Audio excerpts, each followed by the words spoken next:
नमस्ते। असफलता एक ऐसा शब्द है जिससे हम सब वाकिफ हैं और शायद थोड़ा डरते भी हैं, है ना? पर सोचिए क्या हो अगर हम में से ज्यादातर लोग इसका मतलब ही गलत समझते हों। आज हम इसी आइडिया को थोड़ा कुरेदेंगे और देखेंगे कि असफलता का असली चेहरा आखिर है क्या। तो सवाल ये उठता है कि असली फेलियर है क्या?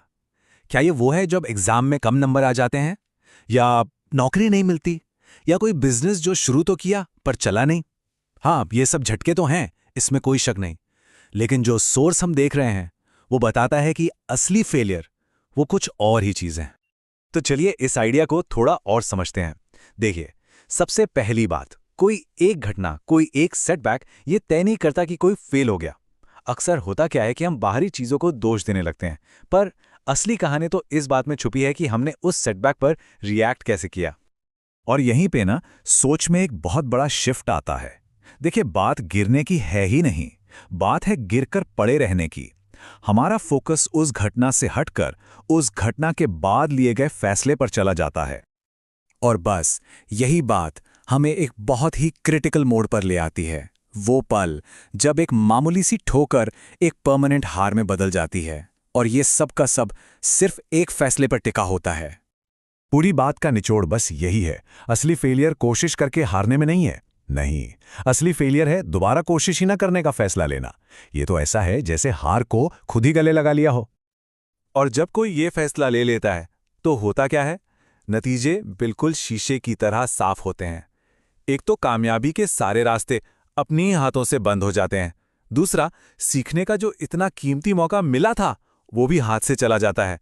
और जाहिर है, बिना सीखे कोई आगे कैसे बढ़ेगा? नामुमकिन है।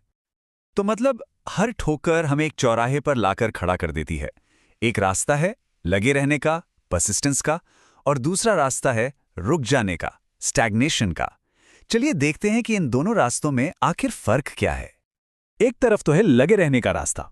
यहां पर हर फेलियर एक लेसन है। हर नई कोशिश उस लेसन को इस्तेमाल करने का एक मौका है जिससे हम और बेहतर होते जाते हैं।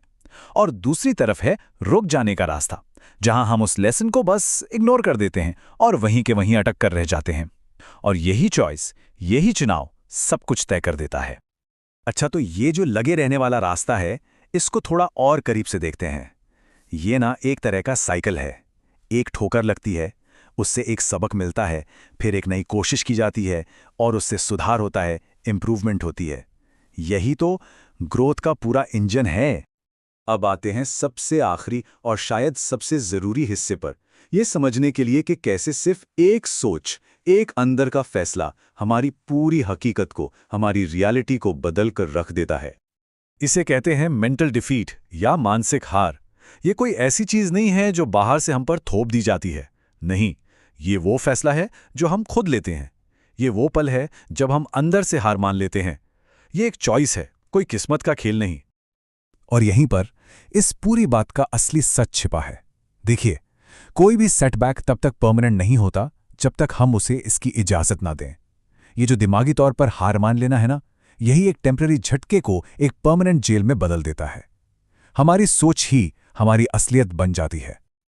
तो अगली बार जब कोई चुनौती सामने आए तो ये सोचने वाली बात है कि क्या वो एक अंत है या एक नई शुरुआत का मौका। फैसला हमेशा हमारा ही होता है।